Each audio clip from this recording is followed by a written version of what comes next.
All right, guys, welcome back. Polls. It's time for the polls. We just hit 800 subscribers. If you're not already subscribed, please go ahead and click that button. We're going for 1,000 at this point. That is the next goal, and I want you to be part of this, staying informed and keeping up to date on the craziness of this election and amongst other things. Massive update. Kamala Harris goes favorable on average for the first time in literally years. So the last time Kamala Harris had a favorable rating on the average of polls on 538 was July 17th of 2021. So just a few months into the Joe Biden presidency.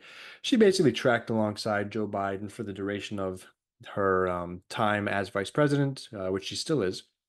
And so this is sort of a normal trend in American politics. The president usually starts out with a benefit of the doubt, favorable rating, and then instantly drops off as soon as people's as soon as the reality sets in that the president is never this sort of dreamlike savior that we all envision them to be. And even more so since in our day and age, the president usually gets nothing done, and we end up with the same sort of broken system that we've had for the last however many decades. Sort of depending on how you define that, but people are definitely not satisfied with the way governing and governance has gone in our country. But anyway, that's getting into the weeds a bit much. So it wasn't until this is really a sort of fascinating poll, these averages, because it wasn't until Joe Biden dropped out and then Kamala surged to the top of the ticket that she ended up detaching herself from the Joe Biden perception that her and him were sort of one and the same thing. And since then, just this monstrous rise that apparently there was never a rise like this since 9/11, when Bush saw his jump in favorability. There hasn't been a precipitous rise like this since that point. So I know she's on average only up zero point 0.3 at this point, but again, is the first time she is above water on the average of polls. And part of that could be chalked up to this most recent morning consult poll where you have Kamala Harris at a favorability of +9.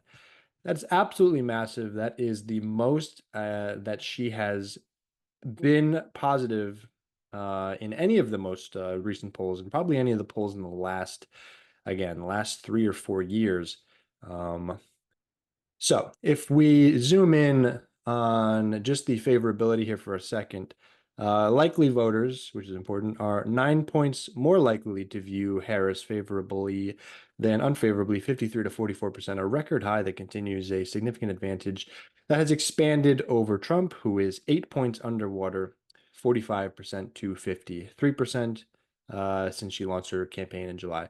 So again, I mean, this is normal at this point for, this kind of a race. It's been the trend that the Democrat has been more popular than Trump in the last three election cycles. The problem is Hillary Clinton lost to Donald Trump. She was also quite unpopular, but she lost. Joe Biden was much more favorable, had a much higher favorability rating than did Donald Trump, and he just barely won.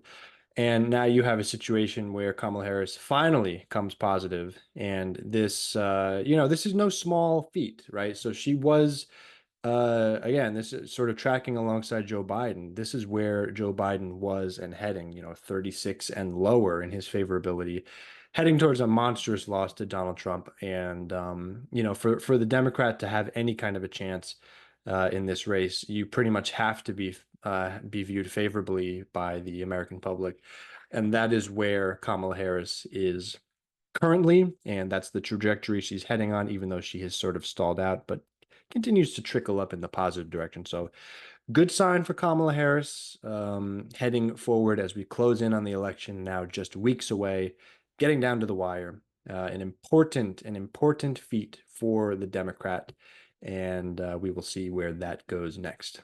Drop a like and subscribe, drop a comment, let me know what you think, and I will see you guys in the next one.